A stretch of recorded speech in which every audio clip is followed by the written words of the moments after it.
Good morning everyone. इस video में हम बात करेंगे एक सेल ऑर्गेनल के बारे में जिसका नाम है एंडोप्लाज्मिक रेटिक्यूलम। तो आपने डिफरेंट सेल ऑर्गेनल्स के बारे में अब तक पढ़ा होगा। नेक्स्ट जो सेल ऑर्गेनल एंडोप्लाज्मिक रेटिक्यूलम है उसके बारे में हम आज के वीडियो में बात करेंगे। किसी भी सेल ऑर्गेनल के बारे में जब बात करते हैं हम तो हमें कुछ चीजों का ध्यान रखना होता है। किसी भी सेल ऑर्गेनल का सबसे पहले हम इंट्रोडक्शन देते हैं, उसके बाद उस सेल ऑर्गेनल की लोकेशन के बारे में हम बताते हैं कि सेल के अंदर वो सेल ऑर्गेनल कहाँ प्रेजेंट है। लोकेशन के बाद उस सेल ऑर्गेनल के स्ट्रक्चर को हम डिस्क्राइब करते हैं, इधर with the help of diagram और बिना डायग्राम के भी हम डिस्कस कर सकते हैं। फिर उसके बाद उस सेल ऑर्गेनल के अगर कुछ टाइप्स होंगे तो हम टाइप्स के बारे में डिस्कस करेंगे, और अगर टाइप्स नहीं है तो स्ट्रक्चर के बाद डायरेक्ट हम उस सेल ऑर्गेनल के फंक्शंस के बारे में डिस्कस करते हैं कि सेल के अंदर उस सेल ऑर्गेनल के क्या क्या फंक्शंस हैं। तो देखिए एंडोप्लाज्मिक रेटिक्यूलम के बारे में हम पढ़ते हैं। एंडोप्लाज्मिक रेटिक्यूलम जो होती है वो एक single membrane bound cell organelle होती है। अब यहाँ पे जो मैंने वर्ड्स यूज किए हैं single membrane bound cell organelles, ऐसा मैंने क्यों बोला? तो जितनी भी सेल ऑर्गेनल्स होती हैं वो तीन तरह की होती हैं। तीन कैटेगरीज में हम सेल ऑर्गेनल्स को डिवाइड करते हैं। कुछ ऐसी सेल ऑर्गेनल्स जो डबल मेम्ब्रेन से बाउंड होती हैं, कुछ ऐसी सेल ऑर्गेनल्स जो सिंगल मेम्ब्रेन से बाउंड होती हैं, और कुछ ऑर्गेनल्स ऐसी भी होती हैं जिनके बाहर कोई मेम्ब्रेन नहीं प्रेजेंट होती। तो इन तीनों कैटेगरीज में से जो एंडोप्लाज्मिक रेटिक्यूलम होता है वो होता है उन सेल ऑर्गेनल्स की कैटेगरी में होता है जो सेल ऑर्गेनल सिंगल मेम्ब्रेन से बाउंड होती हैं। So endoplasmic reticulum is a single membrane bound cell organelle. उसके बाद देखिए एंडोप्लाज्मिक रेटिक्यूलम जो है, इसमें जो ये वर्ड है रेटिक्यूलम, रेटिक्यूलम वर्ड का मतलब होता है नेटवर्क। तो एंडोप्लाज्मिक रेटिक्यूलम भी सेल के अंदर नेटवर्क फॉर्म करता है, एक नेटवर्क जैसा अपीयर होता है एंडोप्लाज्मिक रेटिक्यूलम, इसीलिए इसका नाम भी एंडोप्लाज्मिक रेटिक्यूलम है। अब देखिए नेक्स्ट है लोकेशन की, कहां प्रेजेंट होता है एंडोप्लाज्मिक रेटिक्यूलम। एंडोप्लाज्मिक रेटिक्यूलम सबसे पहले आप ये याद रखिए कि केवल यूकैरियोटिक सेल्स में होता है, प्रोकैरियोटिक सेल्स में एंडोप्लाज्मिक रेटिक्यूलम नहीं पाया जाता।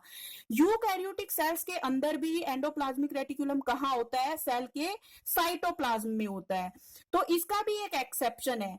यूकैरियोटिक सेल्स में एक सेल्स होती हैं मैच्योर मेमेलियन आरबीसीज, उनमें एंडोप्लाज्मिक रेटिक्यूलम एब्सेंट होता है। तो endoplasmic reticulum is present in cytoplasm of all eukaryotic cells. Endoplasmic reticulum is absent in prokaryotic cells as well as in mature mammalian RBCs. उसके बाद है endoplasmic reticulum का structure. यहां पे मैंने एंडोप्लाज्मिक रेटिकुलम का डायग्राम ड्रॉ नहीं किया है, इसलिए ड्रॉ नहीं किया क्योंकि एंडोप्लाज्मिक रेटिकुलम का स्ट्रक्चर ज्यादा इंपॉर्टेंट नहीं होता। जो सेल ऑर्गेनल्स जिनका स्ट्रक्चर ज्यादा इंपॉर्टेंट होता है वो सेल ऑर्गेनल्स होती है माइटोकॉन्ड्रिया, प्लास्टिड्स एंड न्यूक्लियस। तो बिना डायग्राम के अगर हम समझने की कोशिश करें एंडोप्लाज्मिक रेटिकुलम के स्ट्रक्चर को, तो इसके तीन कंपोनेंट्स होते हैं।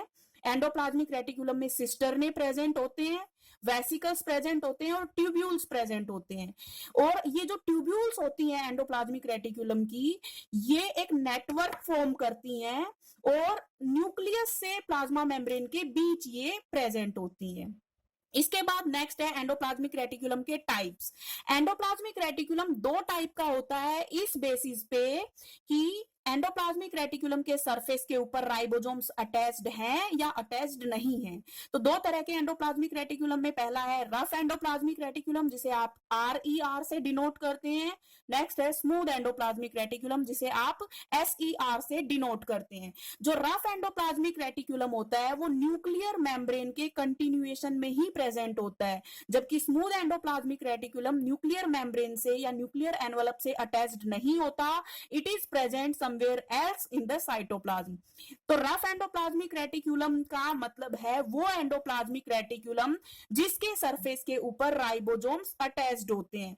राइबोसोम्स सरफेस पे अटैच्ड होने की वजह से rough endoplasmic reticulum rough appear होता है when it is looked under the microscope, जबकि स्मूथ एंडोप्लाज्मिक रेटिकुलम के सरफेस पे कोई राइबोसोम्स प्रेजेंट नहीं होते, इसलिए जब हम इसे माइक्रोस्कोप के नीचे देखते हैं तो ये हमें स्मूथ अपीयर होता है।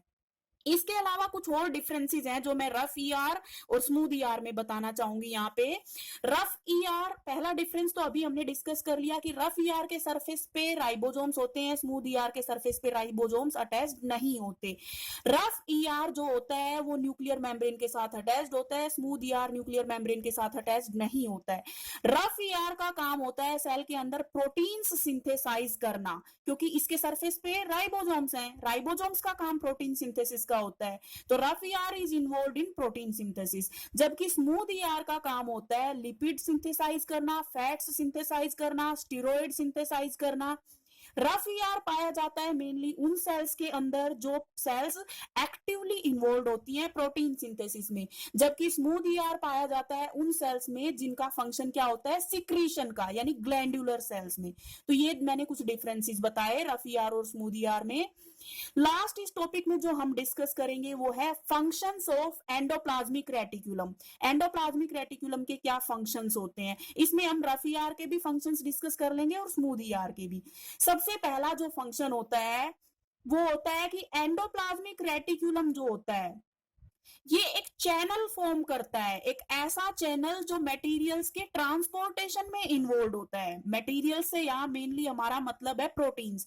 तो सेल के अंदर जो भी मटेरियल्स का ट्रांसपोर्ट होता है, जो भी प्रोटीन्स का ट्रांसपोर्ट होता है सेल में, सेल के अंदर एक जगह से दूसरी जगह जो प्रोटीन्स का ट्रांसपोर्ट होता है, वो ट्रांसपोर्टेशन का काम करने के लिए ईआर एक चैनल बनाता है। उसके बाद नेक्स्ट देखिए, ईआर का फंक्शन प्रोटीन सिंथेसाइज करना। रफ ईआर जो है वो प्रोटीन सिंथेसाइज करता है, स्मूथ ईआर जो है वो लिपिड, स्टीरोइड और ग्लाइकोजन सिंथेसाइज करता है। इसके अलावा स्मूथ ईआर का एक और इंपॉर्टेंट फंक्शन होता है ड्रग्स और पॉइजन्स को डिटॉक्सिफाई करना।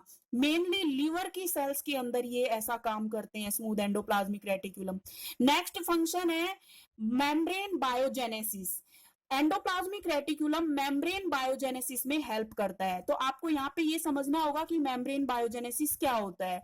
मेम्ब्रेन बायोजेनेसिस का मतलब होता है फॉर्मेशन ऑफ प्लाज्मा मेम्ब्रेन या formation of any bio membrane.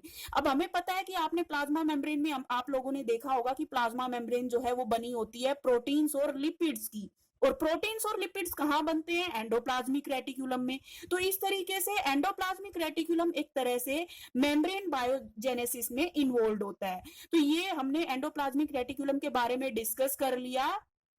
इस वीडियो के अलावा मैंने एंडोप्लाज्मिक रेटिकुलम के कुछ असाइनमेंट्स, कुछ नोट्स और क्वेश्चन आंसर्स तैयार किए हैं, वो मैं आपके पास अभी सेंड कर देती हूँ।